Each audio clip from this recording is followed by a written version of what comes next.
everyone, welcome back to the latest update series of Drishti IAS. This is 𝐾𝐨𝐬𝐬 and today we are going to discuss regarding UPI MDR. Let's understand what that is. We know UPI, we'll talk about MDR, okay, and we'll understand why it is in news and what is happening, alright? Okay, come on. So first of all, what has happened is government has proposed changes to the Payment and Settlement Act that could pave the way for a merchant discount rate on select UPI transactions. Okay, MDR will be applicable on select UPI transactions, not all, like they very specifically said, on select UPI transactions with payment above rupees 2000 made to large merchants emerging as a possible focus, right? Payment more than 2000. What is this? Let's understand. First of all, what triggered this? Finance Minister Nirmala Sitharaman introduced Payment and Settlement Systems Amendment Bill in the Parliament. It will unlink the Payment and Settlement Systems Act from the Income Tax Act first of all. This will give Union Government explicit authority to decide which electronic payment modes remain exempted from the fees and effectively removing the legal barrier to reintroducing MDR on UPI.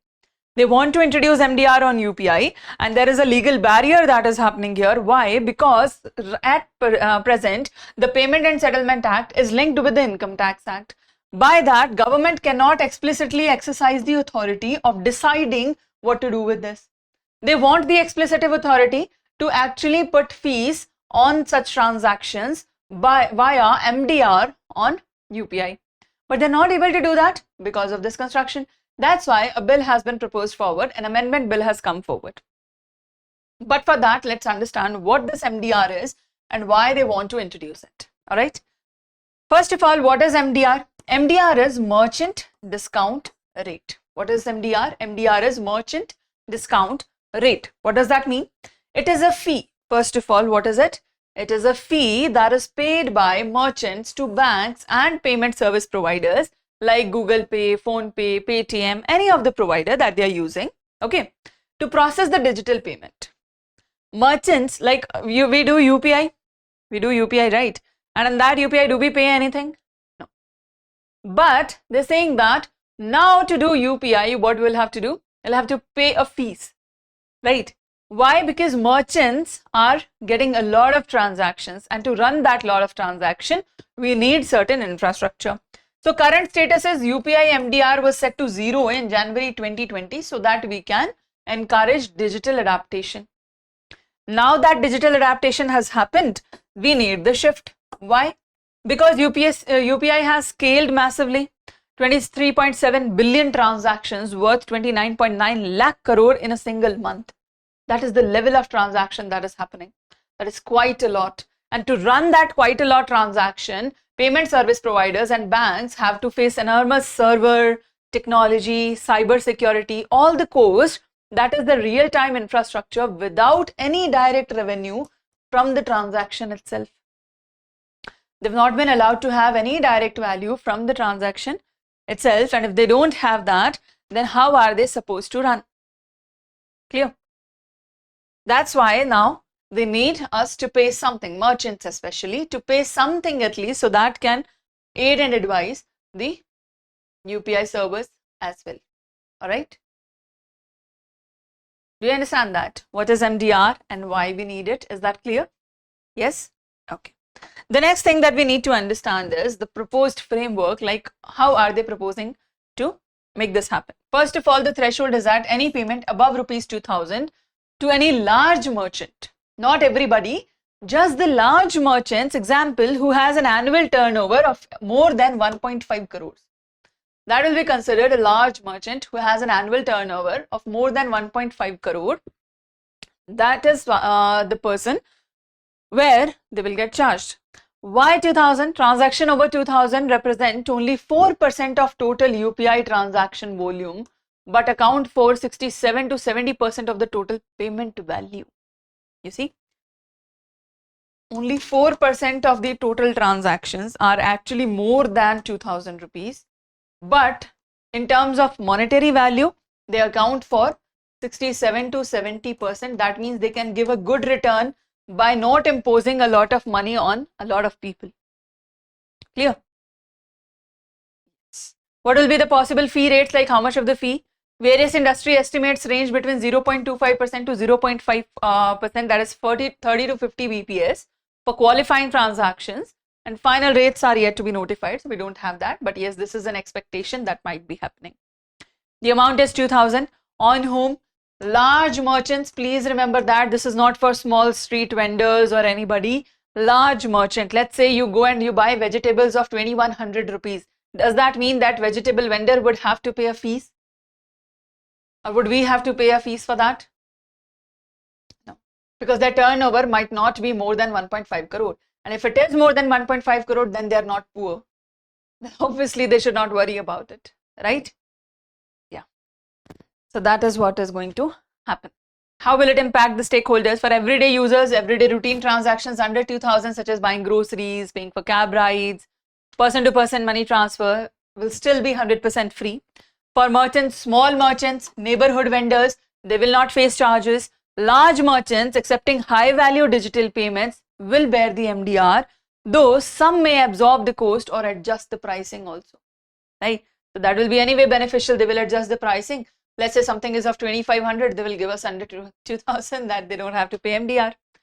For payment apps and banks, companies like Paytm, Google Pay, Phone Pay, and major banks, they will gain a sustainable direct revenue stream so that they can reinvest in the network security system. So it will make them sustainable as well, because like this, they won't be able to run for long. How long do you think they can provide the payment service without actually earning from it? It requires a large servers, large investments to keep it running, right? Exactly. This will be the impact. And what is the legal or statutory framework in our country regarding this?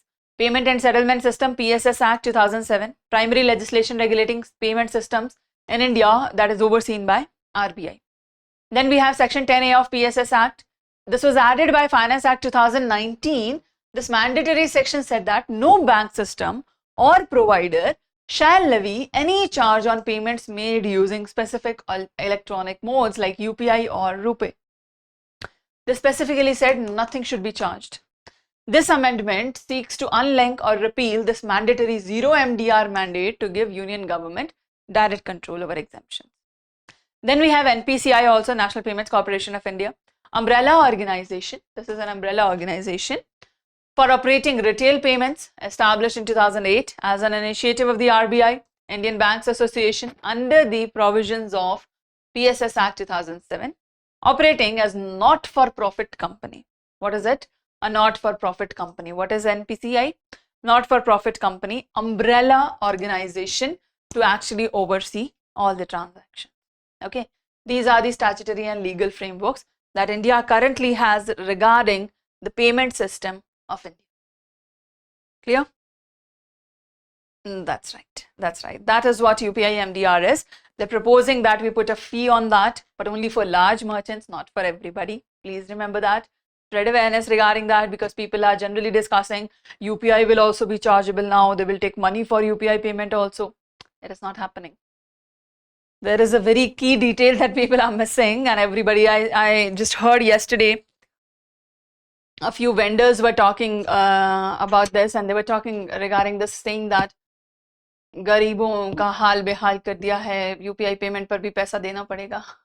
They were like, they had some concerns like that, right? They were saying that the government is also taking money on UPI transactions now. What will the poor man do? Nothing. The poor man has to do nothing, because you are not being charged for that. If you have a corpus of more than 1.5 crore per year, so naturally you are not a poor man.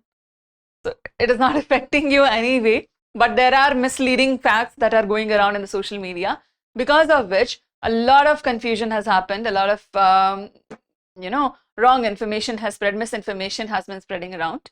As an educated citizen, do spread awareness regarding this and help people understand what is being done and why it is necessary. All right. Okay, so if you want to discuss more such current affairs news with us, let me tell you that we meet every day from Monday to Saturday live at 8:30 a.m. on Drishti IAS English channel on YouTube to discuss the Hindu newspaper, PIB analysis, as well as questions from the previous day's session. All right. That is what we do in our class, the class that you can see here, that you can join from Monday to Saturday live at 8:30 a.m. Okay. All right. Now, before we move forward, let me tell you one more thing, that we are launching ISGS Foundation course from 24th of August. From 24th of August, an English medium, for English medium class that is going to be live from Noida classroom, in which you will be getting structured classes, printed notes, practice series books, 24 mains, tests and evaluations, also a prelims test for 3 years. Current affairs classes for 3 years and current affairs magazines for 3 years. Right? Exactly.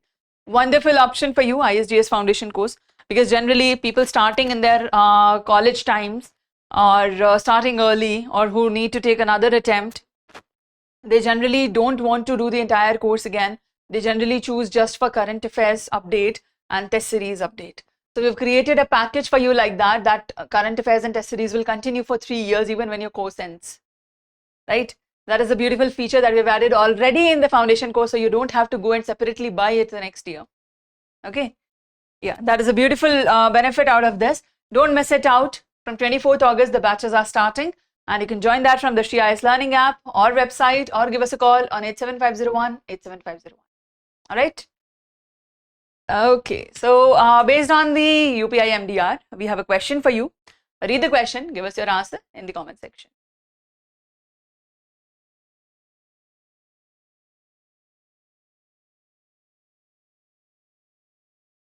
Done? All right, let us know your answer in the comment section, and that was about it. UPI MDR. I hope you understood the concept. Yes? All right, that's about it. See you in the next video. Till then, take care. Thank you. Bye-bye. For more informative content, like, share and subscribe, and do not forget to press the bell icon to get the notifications.